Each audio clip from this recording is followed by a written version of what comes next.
En cette saison estivale, les routes de la lavande offrent un écrin idyllique aux amateurs de paysages olfactifs et apaisants. L'occasion rêvée de découvrir une hostellerie où le parfum de cette plante atypique fleure bon jusqu'en cuisine.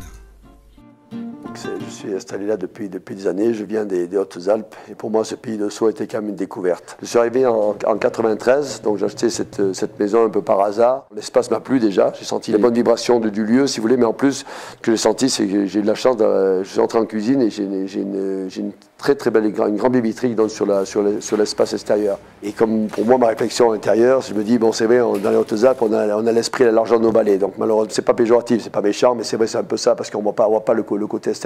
Ici, on a de la chance, bon, rien ne nous arrête, le regard se porte sur des kilomètres, on n'est pas enfermé. L'esprit de liberté est en effet omniprésent dans toutes les chambres et suites imaginées et créées par ce chef, abondamment inspiré par ses voyages en Asie. Tout le mobilier provient d'ailleurs de ce continent où il a été fabriqué sur mesure et s'intègre parfaitement dans une architecture également très exotique. Ici, pour moi, c'était un plaisir de découvrir la lumière et l'espace. On a une vue magnifique sur la plaine de Sceaux, on a un espace immense, on ne sera jamais gêné par personne, on n'est pas très loin du village et ça c'est très intéressant parce que bon, souvent les hôtels perdus, là on est perdus mais en même temps on est près du village, donc ça rassure un petit peu les gens. Et on a la chance d'avoir beaucoup de terrain autour de nous, donc c'est vrai on ne sera jamais gêné par personne. Je fais ma cuisine, j'adore ma cuisine parce que c'est ma cuisine à moi, j'invente tous les jours, c'est ma liberté d'esprit, c'est la façon d'oublier beaucoup de choses parce que c'est vrai qu'on a un métier difficile. Et dans ma cuisine pendant 2 ou 3 heures je suis dans un autre monde pour moi. Et ça c'est très bien, ça permet peut-être la survie de ce que je fais. Et en même temps, donc c'est le fait de donner aux gens du plaisir, parce que bon, on est là, c'est un métier de détail et de plaisir. Et malheureusement, il faut avoir du temps, il faut pas lésiner sa peine, disons, parce que ça fait partie du jeu, mais en même temps, il faut rester simple, si vous voulez, et disponible. Ça, c'est très important.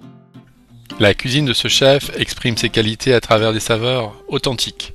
On y retrouve aussi bien la célébrissime truffe de Provence qu'un très étonnant parfum de cassis et lavande accompagnant cet agneau.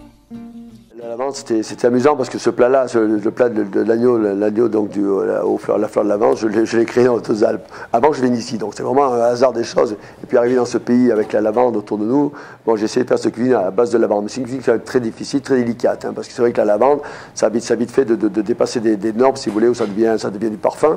Mais rester juste dans l'équilibre des goûts, ça c'est très intéressant.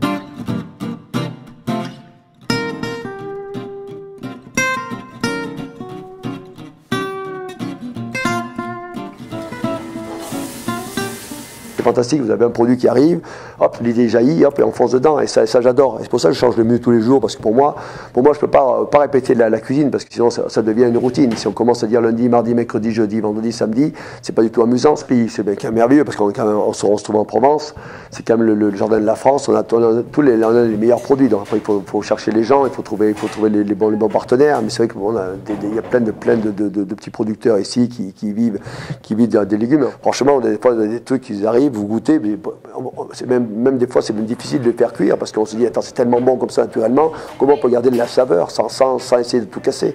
Être mauvais cuisinier en Provence, vraiment très mauvais, parce que c'est vrai tous les produits sont bons. Donc.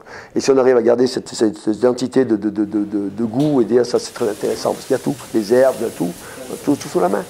J'aime bien, pour moi c'est un jeu, de toute façon je prends ça comme un jeu la cuisine.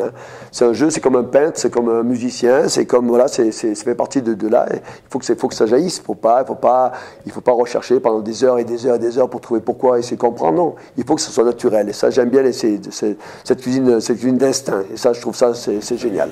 Je pense qu'on a des métiers où on peut pas apprendre, de toute façon c'est un métier où on le sent pas, on a beau avoir des fiches, on va avoir des temps de cuisson, on peut avoir tout ce qu'on veut, mais c'est difficile de là. Sinon on revient trop classique, sinon on revient dans le classicisme des choses. Donc là après bon c'est la cuisine comme je dis technicienne. Bon c'est bien, c'est très bien, très beau produit, très beau travail, mais une cuisine qui a moins de saveur et moins de cœur. Bon, c'est une passion de ce métier-là où pour moi c'est comme je dis, je suis pendant 8 ou 10 heures par jour, je porte mon hôtel à bout de bras parce qu'il y a quand même il y a toute la structure du personnel, la structure de l'environnement, il faut s'occuper de tout parce qu'on a quand même tout. C'est une grande maison, moi j'ai toujours 20 chambres, c'est 20 problèmes par jour. jour à solutionner. Donc plus le personnel, plus les problèmes en dehors de ça. Et ma cuisine, pour moi, c'est ma bulle de survie, parce que je rentre dans ma cuisine et pendant 2 heures de temps ou 2 heures et demie de temps, je suis complètement en dehors du monde. C'est pour moi, et voilà, c'est mon monde en moi. Donc à partir de là, et c'est pour ça que je m'évertue tous les jours à faire quelque chose de différent, parce que moi, je rentre comme, voilà, je rentre sur scène, je suis obligé de jouer une partition. Mais la partition en direct, pas la partition avec répétition pendant 6 heures avant. Non, tu rentres dedans et tu fonces, c'est à 40 couverts, mais il faut faire 40 couverts, essayer de faire le mieux possible. Bon, c'est sûr, on ne peut pas faire du linéaire tous les jours, mais ça, c'est le charme. Parce que des jours, on peut faire un truc exceptionnel, et puis le lendemain, ben, ça peut être un peu moins. Mais bon, ça, c'est notre problème à nous. J'aime les gens qui sont un peu fous dans ce métier, parce que c'est ça, c'est notre métier, le métier de passion. C'est pour ça qu'on est hors norme, parce qu'on a une vie intense, on a une énergie intense, et on est obligé, parce que bon, comme je dis toujours, on est les chefs de meute. Hein. Si demain matin, le chef de meute, il est moins fort, ben, on se fait manger par les autres. Donc c'est un peu ça le rapport qu'on a un peu avec les gens, mais on est obligé, parce que malheureusement, il faut tenir, il faut leur faire voir qu'on avance, nous. On tire le traîneau tous les jours. Nous, c'est le métier, il faut être bon tous les jours, et 2 fois par jour.